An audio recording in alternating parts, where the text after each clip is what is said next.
بحال هاد البنيته اللي شفتو كاينين منها بزاف. دابا اللي دخل الصيف، ملي دخل الصيف وحنا كيجيب لنا لي زوسبيتاليزاسيون هي ديال الوليدات صغار بحال هكا، وليدات وبنيتات اللي كيجيو بالتقيه وكيجيو بلا دياغي اللي كثيره بزاف. وشنو السبب؟ كما كنعرفوا ملي كتدخل الصيف الحراره كتكثر، والمواد الغذائيه حتى هما كيتاثروا. ويعني خصنا نردوا البال لشنو كنوكلوا وليداتنا.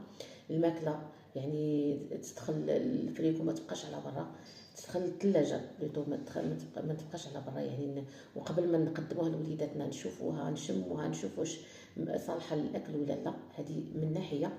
ومن ناحيه واحده اخرى نحاولوا هاد الشيء لي كلاص لي بولو هادو سورتو داك الرخاص اللي كيتباعوا يعني كيكونوا على بورتي في الشارع، نحاولوا ما نعطيوش نهائيا للوليدات ديالنا لان المناعه ديالهم كتكون هابطه. وكما كنعرفوا الميكروبات كتنتشر اكثر في الصيف، يعني كتزيد تنشط في الصيف.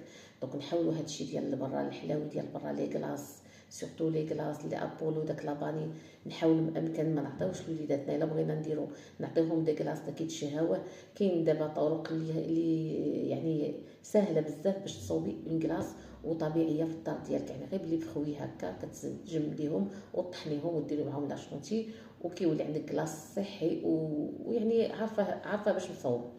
حاجه واحده اخرى، الخضره الفواكه ديال الموسميه ديال هذا الصيف هذا، يعني بشماش خوخ سويله دله هادشي كله. حاولوا الله يعطيكم الصحه. هاد اغلبيه الاسباب ديال هاد الناس اللي جا الوليدات اللي توسبيتاليزاو اما لي كلاص اما المشماش اما الخوخ اما الدلاح اما السويله. فحاولوا ما امكن حتى الا بغيتو تذوقوهم غير طريف صغير وحاولوا تتفاداو.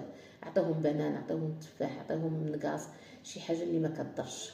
فيعني كيجيو مساكن عرفتي كيدوزوا واحد لوسبيتاسيون واحد المرض خايب، يعني كيضطروا انهم يديروا السيروم، يديروا ادويه ديال التقيه، ادويه ديال الحريق وتحاليل، يعني مصاريف زايده. الله يجازيكم بخير. نحاولوا نحضروا وليداتنا في الصيف ونعرفوا شنو كنعطيوهم وشنو كنوكلوهم.